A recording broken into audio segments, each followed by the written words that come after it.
வணக்கம். நான் முரளி. நீங்க பார்த்துட்டு இருக்கிறது SSC Tamizhan YouTube channel. So second week வந்தாச்சு. ஸோ ஃபர்ஸ்ட் வீக் வந்து hopefully minimum 80% of the syllabus நீங்கள் முடிச்சிருந்தீங்கன்னா கூட ஓகே தான். அதாவது லேக் இருக்கிறது தப்பே கிடையாது. எல்லா சப்ஜெக்ட்டும் படிக்க கொஞ்சம் டைம் ஆகும். ஸோ அப்படி ஏதாச்சும் பேலன்ஸ் இருந்துச்சு அப்படின்னா அதுக்கு ஒரு நாள் டைம் எடுத்துட்டு அதை முடிச்சுட்டு அடுத்து செகண்ட் வீக் ஸ்கெடியூலுக்கு வாங்க. ஸோ அரைகுறையாக விட வேணாம். ஸோ கம்ப்ளீட்டாக ஃபர்ஸ்ட் வீக்கில் என்ன கொடுத்தோமோ அதை முடிச்சுட்டு செகண்ட் வீக்கு வாங்க. டைம் எடுக்கிறதுனால தப்பு கிடையாது. நமக்கு வந்து கிளாரிட்டியாக பேசிக் கான்செப்ட் தெளிவாக படிக்கணும். அதான் ரொம்ப முக்கியம். ஸோ லேக்ஸ் இருந்துச்சு அப்படின்னா பேக்லாக்ஸ் இருந்துச்சு அப்படின்னா அதை முடிச்சுட்டு அடுத்து செகண்ட் வீக்லேக்கு வாங்க. ஸோ போக போக ஸ்கெடியூல் கொஞ்சம் ஹெவி ஆகிட்டே தான் போகும். ஸோ அதுக்கேற்ற மாதிரி ஸ்பீடாக ட்ரை பண்ணுங்கள். ஃபஸ்ட்டு ரீசனிங்கில் வந்து ஆல்ரெடி அனாலஜி முடிச்சிருப்பீங்க. ஸோ அடுத்து அனாலஜிலேயே பினக்கல் பிடிஎஃப்ல நான் வெர்பல்னு இருக்கும். ஸோ அதில் வந்து மொத்தமே 25 கொஸ்டின் இருக்கும். ஸோ லைட்டாக ஒரு 1 hour உட்காந்திங்கன்னா ஈஸியாக கிளான்ஸ் பார்த்துலாம். ஒன்று. ரெண்டாவது வந்து ஆட் ஒன் அவுட் அடுத்த டாபிக். ஸோ இதில் வந்து ஃபஸ்ட்டு ஒரு 300 கொஸ்டின் பார்த்தா போதும். ஸோ ஏன் இவ்வளோ கொஸ்டின் பார்க்க சொல்கிறேன்னா அப்போ தான் உங்களுக்கு அந்த கான்செப்ட் வந்து ஈஸியாக மைண்டில் ஃபிக்ஸ் ஆகும். அதுக்கு தான். ஸோ கொஸ்டின்ஸ் நிறையா இருக்குன்னு பார்க்காதீங்க. ரொம்ப சிம்பிளாக தான் இருக்கும். நீங்கள் பார்த்தோன்னே கண்டுபிடிக்கிற மாதிரி கான்செப்ட்ஸ் தான் அதில் இருக்கும். அடுத்து தேர்டு, இந்த ஆட் ஒன் அவுட்லேயே நான் வெர்பல் இருக்குது. நான் வெர்பல்னு உங்களை பிக்சர்ஸ் கொடுத்து அதில் ஆட் ஒன் அவுட் கண்டுபிடிக்க சொல்லுவாங்க. அதில் ஒரு 28 கொஸ்டின் இருக்குது பினக்கல்ல. ஸோ இது எல்லாமே பினக்கல். அடுத்து இந்த செகண்ட் வீக்கில் வந்து டேட் வந்து 29 அடுத்து ஜூலை மாதம் 5ஆம் தேதி வரைக்கும். So Saturday to Saturday Sunday Friday இதுதான் நம்மளோட ஸ்கெடியூல். ஸோ ரீசனிங் வந்து முடிஞ்சு. அடுத்து இங்கிலீஷில் வந்து நீங்கள் ஆல்ரெடி படித்த டாப்பிக்கை ஒரு தடவை ரிவைஸ் பண்ணிக்கோங்க. ரிவைஸ் பண்ணிவிட்டு ஆக்டிவ் வாய்ஸ் பேசிவ் வாய்ஸ்லாம் நீங்கள் ஈஸியாக மார்க் ஸ்கோர் பண்ண வேண்டியது அதெல்லாம் கண்டிப்பாக முடிச்சிருக்கணும். ஸோ இங்கிலீஷில் வந்து நரேஷனா இன்டைரக்ட் ஸ்பீச், டைரக்ட் ஸ்பீச். அடுத்து வந்து கொஷின் டேக். அடுத்து சப்ஜெக்ட்டு, வெர்பு, அக்ரிமெண்ட். அடுத்தது வந்து கண்டிஷனல் சென்டென்ஸ். ஸோ இது எல்லாமே முக்கியமான டாபிக். ஸோ எவ்வளோ தெளிவாக படிக்க முடியுமோ படிச்சுட்டு நான் அந்த ஒய்சிடி இங்கிலீஷ் பிடிஎஃப் குரூப்பில் போடுறேன்னு சொல்லியிருந்தேன். அது ஆல்ரெடி போட்டு நீங்கள் பார்த்துருந்தீங்கன்னா டவுன்லோட் பண்ணி வச்சுக்கோங்க.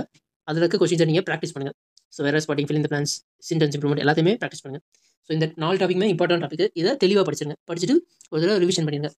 ஸோ இதோட மொத்தம் 8 டாபிக் வந்து இங்கிலீஷில் முடிஞ்சு. ரீசனிங்கில் வந்து இதோட இந்த வீக் நீங்கள் முடிச்சிங்கன்னா டோட்டல் 2 டாபிக். ஸோ இதுலேருந்து மேக்ஸிமம் 4 to 5 கொஸ்டின் வரலாம் உங்களுக்கு. அடுத்தது வந்து மேக்ஸ். ஸோ மேக்ஸ் வந்து எனக்கு புரியுது பர்சன்டேஜ் உங்களால் கண்டிப்பாக முடிச்சிருக்க முடியாது 1 வீக்குள்ள. அட்லீஸ்ட் உங்களோட பேசிக் கான்செப்டாச்சும் நீங்கள் தெரிஞ்சு பேசிக்காக பர்சன்டேஜ்னா என்ன, ஒரு பர்சன்டேஜ்லேருந்து ஒரு 10 சம் கொடுத்தீங்கன்னா அதில் 8 சம் போடுற மாதிரி ப்ரிப்பேர் பண்ணியிருந்தீங்கன்னா ஓகே சூப்பர். ஸோ ஒருவேளை நீங்கள் பர்சன்டேஜை ஃபுல்லாக முடிக்கல, கவர் பண்ணணும்னு நினச்சிங்கன்னா பர்சன்டேஜை ஃபுல்லாக முடிச்சுட்டு அதுக்கப்புறம் இந்த மேக்ஸ் ஸ்கெடியூலுக்கு வாங்க. ஸோ பர்சன்டேஜ் ரொம்ப பேசிக்கான கான்செப்ட், ரொம்ப இம்பார்ட்டண்ட்டான கான்செப்ட். அதை முடிச்சுட்டு அதுக்கப்புறம் செகண்ட் டாப்பிக்கான ரேஷியோ அண்ட் ப்ரொபோர்ஷனுக்கு வாங்க. ரேஷியோ அண்ட் ப்ரொபோர்ஷன் ரொம்ப இம்பார்ட்டன்ட் டாபிக். பர்சன்டேஜும் ரேஷியோ அண்ட் ப்ரொபோர்ஷன் தெரிஞ்சா அர்த்தமெட்டிக்கலுக்கு பாதி கான்செப்ட் ஈஸியாக ஷார்ட்கட்டில் பண்ண முடியும். அதுக்கு தான் நான் ஃபஸ்ட்டு பர்சன்டேஜையும் ரேஷியோ ப்ரொபோர்ஷனையும் கொடுக்குறேன். ஸோ கான்செப்டை பாருங்கள். கான்செப்டை பார்த்துட்டு பினக்கல் பிடிஎஃப்ல 1லேருந்து ஃபஸ்ட்டு 200 கொஷின்ஸ். ஸோ நான் எப்படி கொடுக்குறேன்னா 2022-23 கேட்ட கொஷின்ஸை மட்டும்தான் நான் பார்க்க சொல்கிறேன். ஸோ ஃபஸ்ட்டு அதை பாருங்கள். நீங்கள் ரேஷியோ ப்ரொபோர்ஷன் ஃபார் எக்ஸாம்பிள் இப்போ சந்திர மேக்ஸில் நீங்கள் ஒரு வீடியோ பார்க்குறீங்கன்னா அந்த வீடியோ முடிச்சுட்டு ஒரு நாளைக்கு இத்தனை வீடியோ வச்சுக்கோங்க. முடிச்சுட்டு ஒரு நாளைக்கு ஒரு 40 சம் 30 சம் போடுற மாதிரி பார்த்துக்கோங்க. ஸோ அப்படி பார்த்தா தான் நம்மளால் ஓவரால் கவர் பண்ண முடியும். ஸோ நீங்கள் போன வாரம் கொடுத்த ஸ்கெடியூலில் எவ்வளோ முடிச்சிருக்கீங்க, எவ்வளோ பர்சன்டேஜ் முடிச்சிருக்கீங்கன்றதை கமெண்ட் பண்ணுங்கள். அப்போ தான் எனக்கு தெரியும். வீடியோ பார்த்துட்டு இருக்கீங்கன்னா வீடியோ லைக் பண்ணுங்கள். அப்போ தான் நீங்கள் இந்த ஸ்கெடியூலில் ஃபாலோ பண்ணுறீங்களா இல்லையான்றது எனக்கு தெரியும். ஸோ அடுத்து வந்து ஜிகேல போன வாரம் வந்து ஆன்ஷியன்ட் இந்தியா கொடுத்துருந்தோம். அதில் வந்து நான் பேஜ் நம்பர் தப்பாக சொல்லிட்டேன். ஸோ 1லேருந்து 49 50 நான் 1லேருந்து 60 சொல்லிட்டேன். ஸோ அது மட்டும் தான் ஆன்ஷியன்ட் இந்தியா இருக்கும். ஸோ ஆன்ஷியன்ட் இந்தியா முடிச்சிட்டிங்க அப்படின்னா இந்த வாரம் வந்து மாடர்ன் இந்தியா, மெடிவல் இந்தியாவில் மெயினாக டெல்லி சுல்தானேட்டு, முகல், அப்புறம் வந்து மராத்தாஸ் இருக்கும். ஸோ இது வந்து கண்டிப்பாக படிக்கணும். டெய்லி ஒரு நாள் ஃபுல்லாக உட்காந்து கூட டெல்லி சுல்தானேட் படிங்க, கிளாரிட்டியாக படிங்க. இதுலேருந்து நிறைய கொஸ்டின் கேட்பாங்க. ஸோ டெல்லி சுல்தானேட், முகல், மராத்தா இது ரொம்ப முக்கியம். ஸோ அது போக ப்ளஸ் பிவைக்யூஸ் வந்து சால்வ் பண்ணிக்கோங்க. ஸோ கொஞ்சம் ஸ்கெடியூல் கூட்டிகிட்டே தான் போகும்.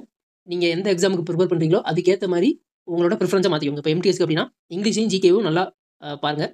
மேக்ஸ் ரீசனுக்கு ஜஸ்ட் ஒரு டெஸ்ட் போட்டால் போதும். சிஜிஎலுக்கு படிக்கிறீங்க அப்படின்னா பேசிக் பிகினராக இருந்தீங்க அப்படின்னா நீங்கள் இது எல்லாத்தையுமே கவர் பண்ணி தான் ஆகணும். ஸோ ஆல்ரெடி நான் வந்து ரிப்பீட்டர் தான் எக்ஸாம் எழுதுறீங்க அப்படின்னா உங்களுக்கு இதில் எந்த வீக் டாபிக் எது நீங்கள் நினைக்கிறீங்களோ அதை மட்டும் ஃபாலோ பண்ணுங்கள். ஸோ மொத்தமாக இதை நான் சொல்கிறதுக்காக எல்லாத்தையும் எடுத்து படிக்கணும்னு அவசியம் கிடையாது. நீங்கள் ஆல்ரெடி இது உங்களுக்கு தெரியும் அப்படின்னா அதில் வந்து டெஸ்ட் போட்டு பாருங்கள்.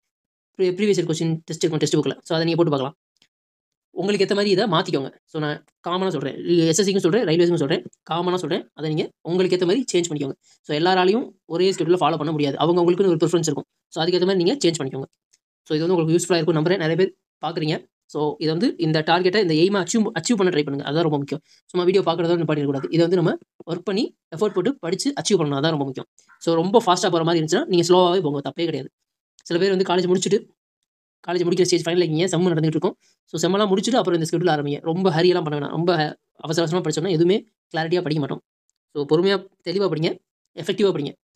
ரொம்ப ஹார்ட் ஒர்க் பண்றத விட ஸ்மார்ட் ஒர்க் பண்றது ரொம்ப முக்கியம். ஓகே. Thank you. லைக் பண்ணுங்க, கமெண்ட் பண்ணுங்க, சப்ஸ்கிரைப் பண்ணிருங்க.